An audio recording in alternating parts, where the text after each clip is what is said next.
What's up, everybody? I had a few people ask me about my bike, what it was, and everything. It's a 2018 crf450r. I picked it up at a local dealership this year. Decent price. It was low hours. I already had the hand guards on it. Had the slip-on Yoshimura, air filter. Other than that, it was basically stock. Took it down south to West Virginia. Did my first hare scramble. It rained 3 days prior and rained all the way up to the race. It was hell. The bike overheated, the radiators got caked. Learned a lot that race. The bike kept stalling. Of course, the gearing is for a track. It's not for tight, technical, uphill, downhill, mud holes. So first thing I changed on the bike was the gearing. I ended up with a 52 and a 12 up front. It's geared down now, pretty low. First gear, is extremely low, but up here in Michigan, the hare scrambles are pretty tight. You're bouncing off trees, going left, going right, 180-degree turns. So the 450R it's geared way too high for the trail. Even the RX is still geared just like one tooth lower in the rear. So after the gearing, I sent the ECU out to California to get the Tokyo mod. $100. I love it. I think I sent it out Friday afternoon. I got it back Monday or Tuesday. They're super quick. They remapped number 2 for the woods, number 3 for motocross. Number 2, you could chug around the yard, chug around everything. It really changed the bike. Huge notice on it. And if you turn it into map number 3 for motocross, it's the beast. For a normal person, the average rider, a 450, it's still a handful of bike. But love Tokyo mod on it. That was awesome. After that, I did the grip seat, then 2.7 gallon tank. That way I can actually run the full 2+ hour hare scrambles. After that, I kind of had a problem with the bike running a little hot. It wasn't really overheating, but it would get up to like 220, 230 sometimes, and it's, you don't really want to push it past that. The hottest I've got it before I did anything was the first hare scramble. I looked down and I was running 265 and the radiators were caked full of mud. Stopped, shut the bike down, had to sit on the side of the trail for 20 minutes, started again. I only did 2 laps my first hare scramble. I flushed the coolant out. I put engine ice in it. I did a 1.4 bar cap, which I never had a problem, even though this thing was running that hot. I never had a problem with it losing coolant. I know a lot of the guys on the forums say 17 and 18, they really puke coolant. I've never had a problem with that with this bike. I just did the cap because that's what everybody else was doing, so I did it. But after flushing it, everything else with the engine ice, and then I hooked up this Trail Tech fan, kicks on at 180. The last 2 or 3 hare scrambles, even through dust, I haven't really rode through muddy stuff where my radiator's really kicked. The bike's been running, I think the highest I've seen it was 210. It's been running 190. As long as you're moving, the temp stays down. I'm loving it.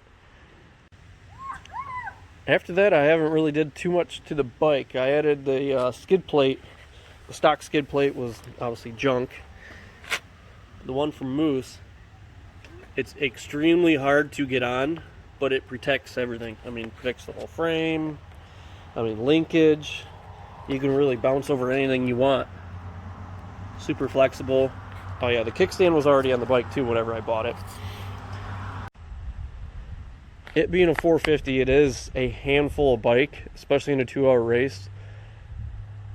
I figured if I went to a 250, now I would probably be faster overall because I could probably ride the bike harder for longer. But I don't have all the money in the world, so I'm not going to trade a 450 for a 250. I'd rather just stick with the 450, have fun. We go up north trail riding all the time, and whenever you're simple trail riding up in the 2 tracks, a 450 is really fun. This year, whenever I started off, I was in the C class, 30 plus, and I have never really did a hare scramble ever in my life. It being a 450 bike, I didn't know what to expect, especially up here.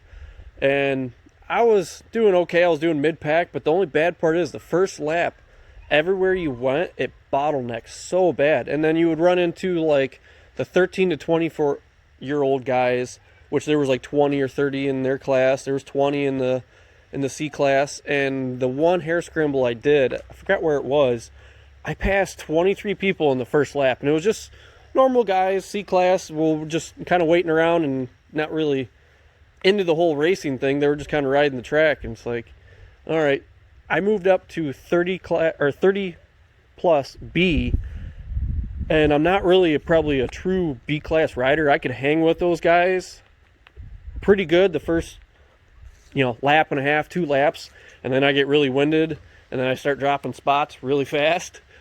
But I mean, it's a better race for me just because there's no bottlenecks, a lot smoother. If there's someone behind me barking at me, I let them pass.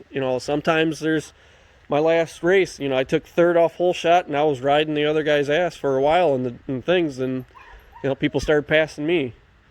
But definitely, it's more enjoyable running with the faster guys. But I mean, faster overall, I probably would be faster with the 250, but this is the bike I've chose. So I mean, I really like it.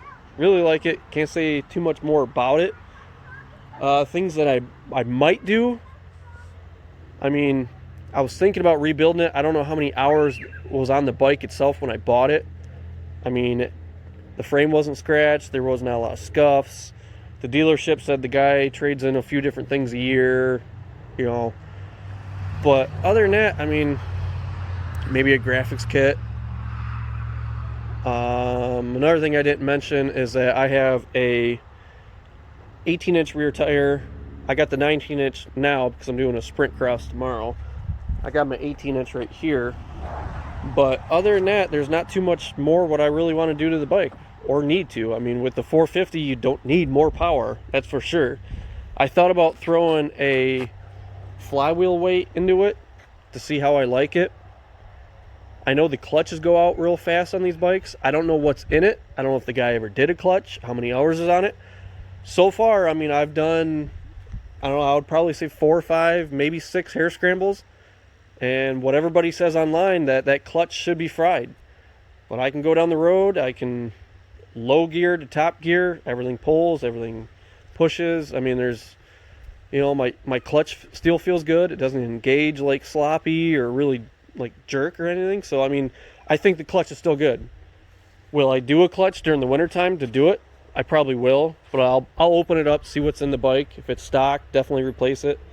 Fingers crossed on something nice like a Hinson or like a Recluse. That would be cool.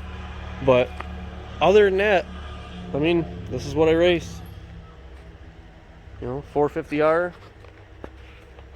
Super fun bike. Really big of a handful. But I got a sprint cross tomorrow. I'll post that video. There should be 3 woods and 3 sprint cross areas. So hopefully I can throw it all into one video. I'm going to try. So we'll see. Thanks for watching, guys.